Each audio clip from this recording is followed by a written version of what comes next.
Hello, good morning mga paps, mga ka-DIY. So, meron naman tayong gagawin ngayon na ginawang kasi mag-series tayo ng battery in 12 volt supply. So, bago natin gawin yan mga ka-DIY, meron tayong ginawang balancing dito sa ating battery. So, ang balak po natin mga ka-DIY ay gagawa tayo ng 12 volt, 12.6 volts na tiga-apat na 18650 in series connection. So meron tayong battery dito mga DIY na 2200 mAh. Yan, hindi makita. 18650 2200 mAh. Ito 2.2 AH mga DIY. So ang ginawa natin, yun, nakaseparate pa to sila. Tiga-apat. So isi-series natin to. Bago natin gagawin series to, ay itatap balance muna natin.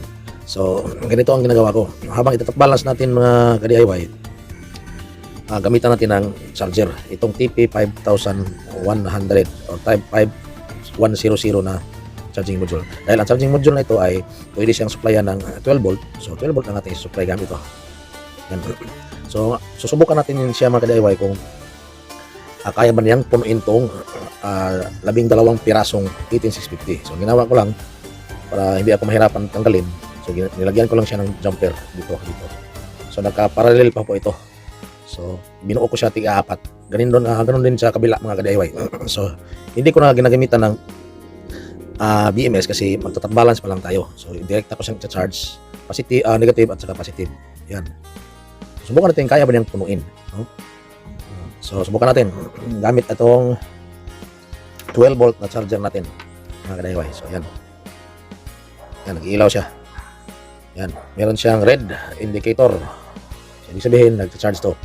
Kasi kung walang load na battery, blue ang kulay niya, mga ka-DIY. So, susubukan natin na isa-charge to kung kaya ba niyang punuin ang 12 pirasong battery. So, 3.7 pa rin ang out niya kasi nakaparallel to. So, binuo ko siya ng tiga-apat para gawin ko siyang tatlong series. Okay. So, abangan natin mamaya kung ilang. So ang state niya nasa 4 volts na siya mga ka-DIY. Okay, hindi pa naman to nagamit. So nung tinest natin nasa 4 volts yung bawat battery. So kaya ba niyang punuin to? So kung gaano katagal, so, siyempre kung kaya niyang mapuno to, hindi sila masyadong matagal kasi hindi man lobat yung battery. So subukan lang natin siya kung ganito kaya ba niyang punuin.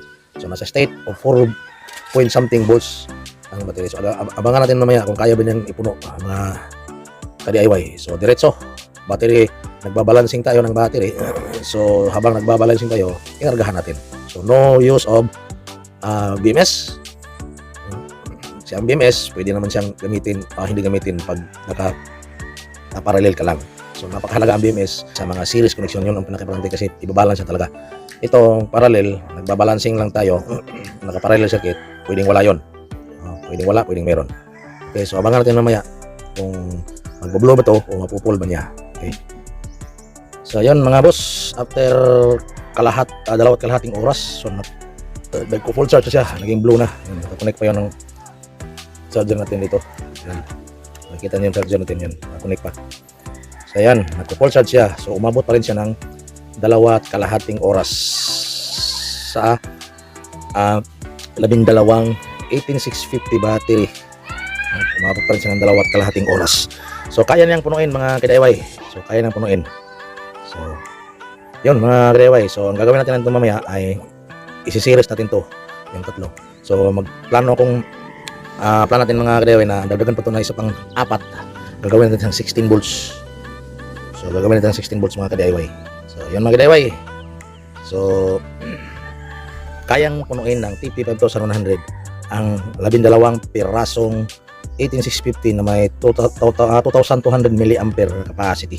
So nagtatap balance na tayo mga ka-DIY. Habang nagtatap balance, yun na charge natin. So hindi tayo gumamit ng BMS.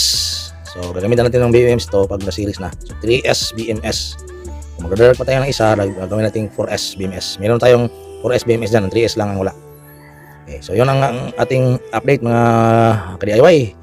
So kayang punuin ng TP5100 ang 12 battery na naka-parallel in connection. So 3.7 volts. So yun mga ka-DIY. So Yun ang update ko ngayon. Maraming salamat.